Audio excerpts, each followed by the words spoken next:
So if it did, I'd take a picture of the water. Well, welcome to another episode of Long Vanity, where we explore all the fun ways to try to live our best lives together.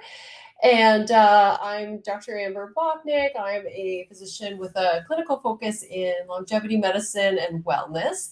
And today's episode, we're going to talk about some of the other things to consider when we're trying to live our best life. Just a little explanation. This podcast is not intended to diagnose, treat, or cure any disease. This is for educational purposes only. And information we talk about here on the podcast is really meant to empower you to explore more around these topics, to speak with your own care provider and ask them these questions to try to bring you along with us on this journey. So hopefully, again, with today's podcast, I have an area I find kind of interesting that's newly advancing. We want to talk about it, and that is your mitochondria. So the question is there something we can really do to try to harness our timing of our biological clocks and slow it down a little and keep us living longer with more energy and in a more robust way? So one of the things we want to talk about today, I know some of our previous episodes we focused on hormone health. Today I'm going to take you back to a little bit of grade 9, grade 10 cell biology, and we're going to talk a little bit about mitochondria. So let's back her up and zoom right out. What is a mitochondria? Because for some of us who didn't sort of pursue sciences, we're going back a long way since we last talked about these things. So in every living cell of your body, initially, there are mitochondria. They're the little furnaces of your cell. They are what take your food and some of the other substances that come into your body, and they convert it into usable forms of energy.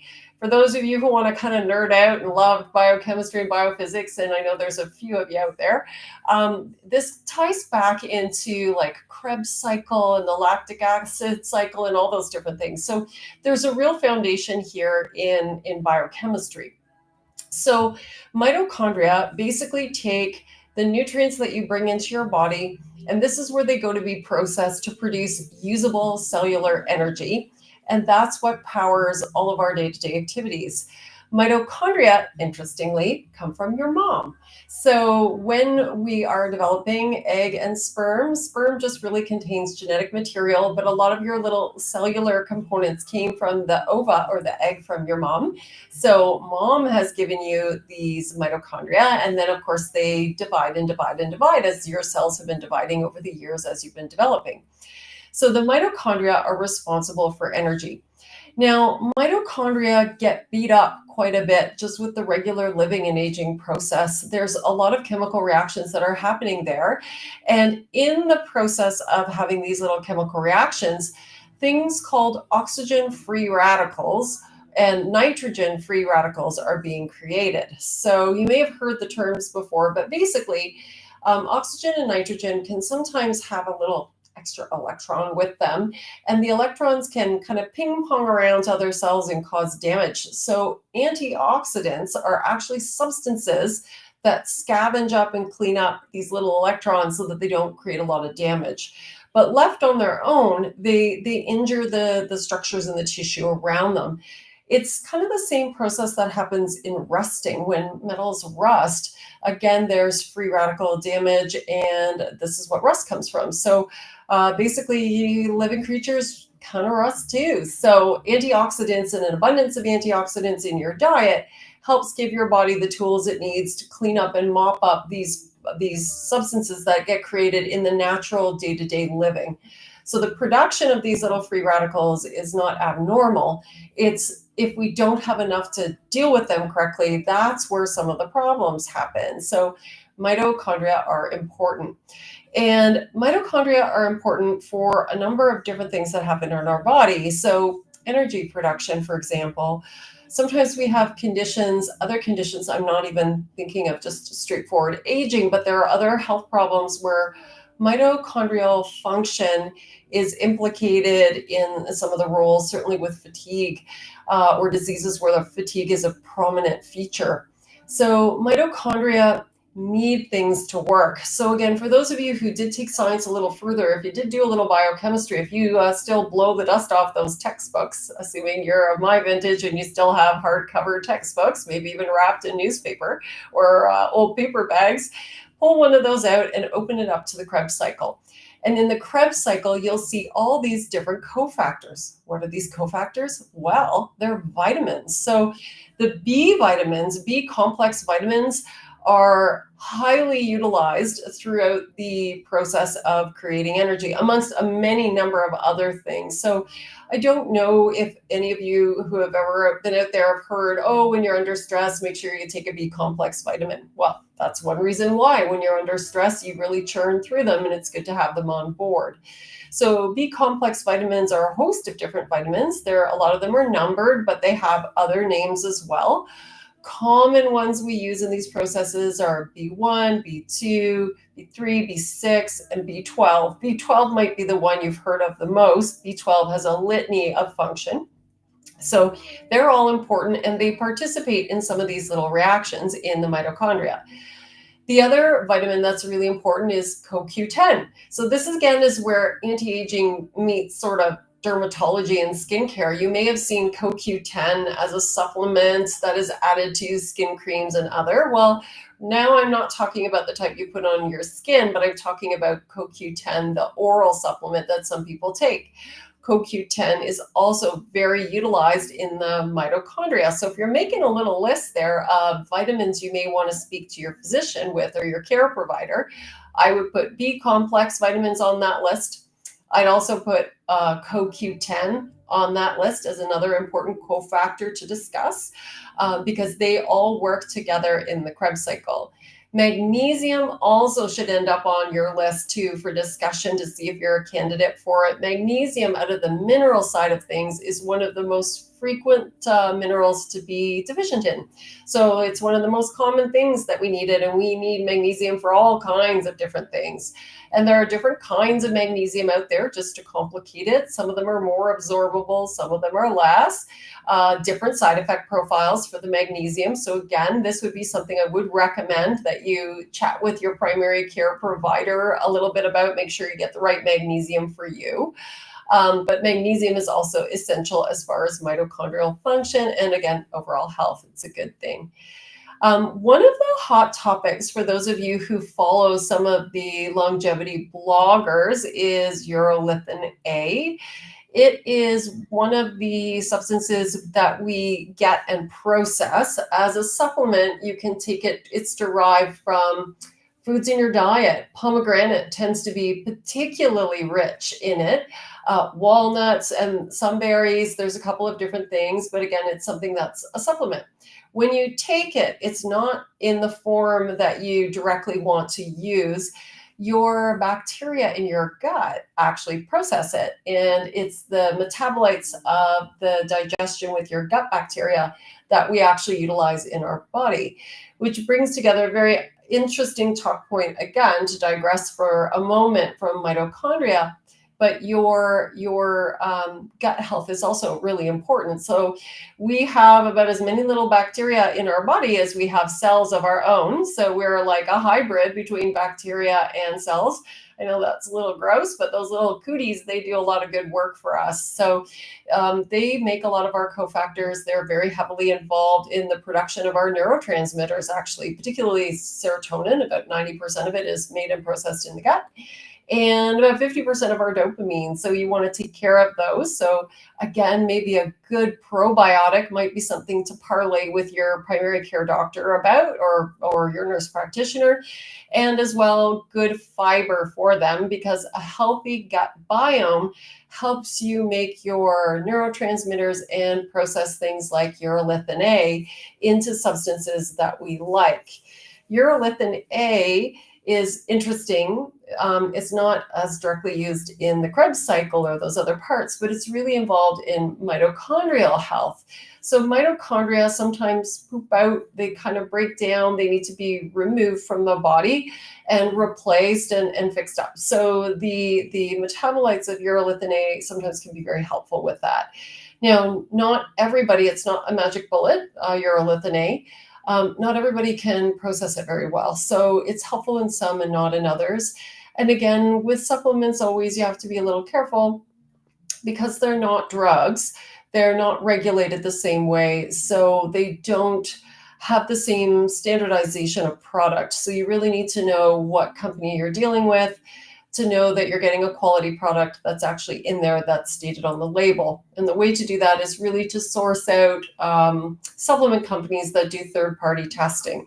In third-party testing, they actually go directly to look at the manufacturer and analyze their labels to see if do they indeed contain what the provider says they do. So high-quality products tend to be the ones that are the best. But again, there's some individual variability depending on what's going on with your own personal gut microbiome and whether it can take it all the way to the next step where it's in its most usable form. So with all those things on board, then from there, we can try to promote mitochondrial health to improve our overall energy. So where are we at so far? Let's summarize, because there's a bit of a list with a little bit of a kind of a curvy here and there kind of discussion about it. So really important for most people upon discussion with your primary care doc would be B complex vitamins, and then also coenzyme Q10, some magnesium, maybe some urolithin A. These things can all be helpful.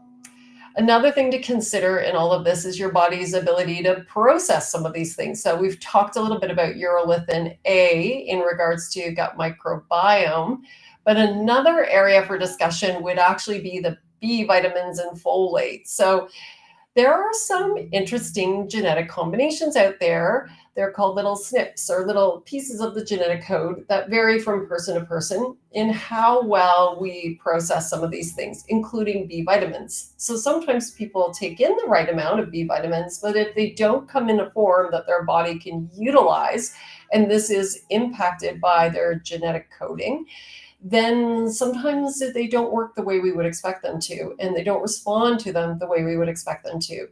One of the most common genetic abnormalities is one called MTHFR and COMT. Again, we'll talk about that in length at another podcast, but if you want to kind of look into that a little bit, it's an interesting read.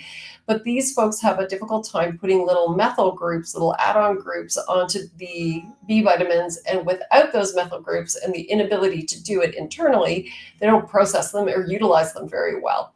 So then they behave more like somebody who has a deficiency, even though they're supplementing.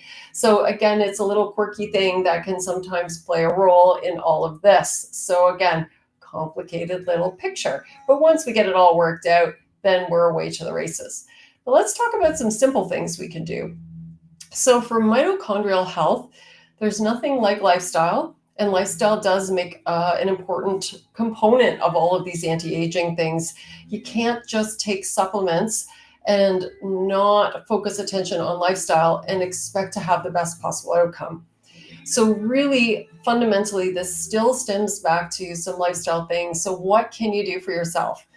Well, let's talk a little bit about exercise. So exercise is really a very important thing. It's not just about weight loss.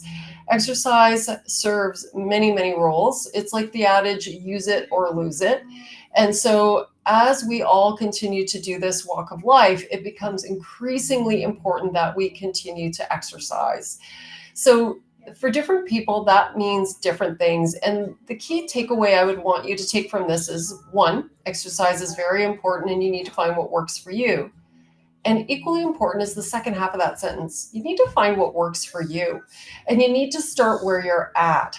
So if you're somebody who's watching this today and you've really gotten just sort of tied up with life, you know, you're parenting, you have a job, you've got parents who are failing, and there really hasn't been a lot of time to prioritize yourself or your self-care.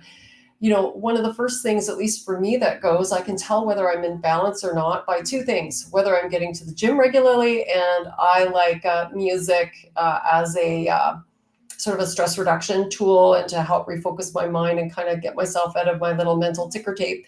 So I take music lessons. So if I'm not practicing my harp, I play harp. Yeah. But if I don't practice and I don't exercise, then I know my life is out of balance. And that's because everything is conspiring against me and I can't find time to fit it in. And those are the two first things that go. So I think a lot of people share the same struggles I do as far as trying to find balance. And so again, usually one of those first things to go is exercise. So I want to encourage you to start where you're at. And if you're really looking to try to give yourself a little something for future you, one of the first things I would encourage you to add back into your routine or find time to carve for yourself for this is a little bit of exercise. And this could just be starting off with some walking. Maybe you go for a walk over your lunch or your coffee break at work. That might be the only time you can fit it in, or first thing in the morning or late at night after you get the kids to bed. But I would start where you're at. And then from there, you can keep progressing. Eventually, you do want to add some strength training in there. One of the things that's becoming increasingly more well-known and well-studied is the importance of trying to maintain muscle mass, particularly as we all get older, for metabolic reasons, for thwarting or minimizing frailty in future years, for balance, minimizing fall risk, but having reasonable muscle tone is really important. So at some point, again, a little bit of strength training. And again, maybe you just start it with walking and you get a weighted vest. And they come from light weights on upwards and they're adjustable. You can add or remove the weights to them, but you can pick them up on even Amazon or used ones even on Kijiji. So there's a couple of different ways to get those to get exercising. But the daily exercise is really important. That is what, and the muscle bulk, that is really a very important mitochondrial stimulant. So exercise is critically important. Another thing that's really important in there, again, one of the first things that go when life conspires against you is sleep. So sleep is your body's healing, regenerative, restorative time. And if you can't get to sleep, can't stay asleep, that's something we want to prioritize too. Sleep is something we could actually just spend a whole hour talking about all on its own, but trying just a few simple things. First, just try to put yourself on a schedule. A couple simple tools: try to go to bed weekdays and weeknights around about the same time and get up around about the same time, targeting for 7 or 8 hours of just rest and relax time if you can. And then the second part of it is you kind of have to prep your brain for sleep a little bit. It's not just going to switch off like turning off a light switch, especially if you're really tightly wound or you had a real stressful day. You need to kind of unplug, unwind a little bit for about 1 hour, maybe 2 before your intended bedtime. So coming off of screens or things that put direct light into your eyes, trying not to stimulate yourself with controversial things. Like it's not a good time to watch the news if you tend to be quite triggered by it, or any other type of intellectual activity where it's going to rev you up. So you want to do relaxing things, calming things, maybe artful things. This might be a time to pick up a hobby. This is one of the times I like to practice my instruments, actually, again, because it takes me out of my cognitive working brain and it sort of transitions how I feel, which helps set the stage for better sleep. And then the next thing is just make sure your bed and your room temperature are comfortable. If you can just kind of manage those habits, a schedule, decompress in the hour or two beforehand, and have a comfortable setting, comfortable, quiet setting, right there, you're already ahead of about 80% of the people who are trying to get some proper sleep. So sleep is really important from a regenerative point of view. And then lastly, diet. Again, trying to eat a balanced diet, eat the rainbow. That's where all these antioxidants come from. They come from a lot of those richly, deeply colored fruits and vegetables. So trying to consume those things is very helpful. So again, sometimes these are things that are brushed over. You have a physical and they're like, it's like a not even a 10-second set of questions. Oh, how's your diet? Oh, it's good. Okay. No exploration or other, no comment. Just next thing, how are you sleeping? Oh, not so great. Oh, yeah, we're all in that boat. Next question, do you exercise? Once in a while if I get a chance. Okay, on to the next thing. They really do deserve a lot more attention than that. So that little way of doing things doesn't really help us long term. So it really is important. So try to find time for exercise, get yourself on a regular sleep schedule, and try to eat the rainbow or look at supplementing with some of these different things on the advice of your physician. Always remember to start where you're at and pace yourself, because the last thing you want to do is get out there all excited with the plan and then you go wreck yourself because you did too much the day before. Slow and steady wins the race. It's all like these kids' nursery rhymes and stories come back later with good lessons for us in adulthood. But yes, take your time and build up gradually. So these are some of the different things we can try to do for our mitochondria. So what all have we covered today? Let's sort of review where we're at. Mitochondria are the main energy producing units of each little cell. They, when not functioning well, can lead to fatigue, energy issues, and actually some physical diseases. They become less efficient, less numerous, and less active as we age. There are things we can do to support them. So certain vitamins are needed in the enzymatic processes that they do. And so B complex vitamins, often the activated B complex vitamins can be helpful, or the methylated ones are the easiest to process. Coenzyme Q10, magnesium, amongst things, maybe some urolithin A. Again, you want to have a personal consultation with your own physician just to make sure that you're a good candidate for all these things. So these are talk points for you, certainly not a personalized set of recommendations. You always have to be careful to make sure you review things and that these are appropriate for your situation. And then from there, the lifestyle stuff. Get on a schedule. Try to carve out some time for some exercise. Try to have a little bit more restful sleep. Work towards that. Again, it's not just something that happens automatically. It's almost, again, you have to condition yourself that way and get into it as a habit. And again, try to make sure you've got a healthy diet. So that's sort of our main coverage for today. And hopefully that would be something helpful for you. If you have questions, please feel free to message me and send me those. One of the things I want to bring up is we'll be talking about these sorts of things and more coming up very soon. We are going to have our Thrive Summit. And in the Thrive Summit, we're going to cover a whack of anti-aging topics. So we have some really exciting guest speakers. We have Dr. Drew Taylor from Acorn Biolabs, who's going to chat about what's new in stem cell technology and secretomes and what that can give to us. We're going to have a lifestyle and diet expert on. That will be with Gina Livy, and she's going to chat about the Livy method, which has been so helpful for a lot of people out there. Some of you maybe even have enjoyed her program so far. We're going to have Chris Atzenweiler from 9 Round come to talk about the importance of trying to find time for physical fitness in your life. And then I'm going to cover a host of topics as well. So hopefully we'll see you there. You can join us in two ways. If you are in the Newmarket, Aurora, York region area, you can come live. We'll have some booths and things you can see and experience while on site. And if you're remote to us, I hope you can join us online. We'll be live streaming throughout the event. If you scan the little QR code, we can bring you into the list for seats. Seats are limited, so hopefully you'll be able to join us. So just give that there's a little QR code there should be. Give that a little scan and hopefully we'll see you there. So this is going to be our little Wednesday lunchtime ritual. If there are things and questions you have and you want to kind of chat about them or do some deep dives, please message me. You can reach me through Facebook, through Instagram, and send me some topics you want to cover, some questions, and then from there we can cover it. So thanks again so much for watching. Until the next time, stay healthy, keep well, and thanks again for your time today. Have a wonderful lunch, everyone.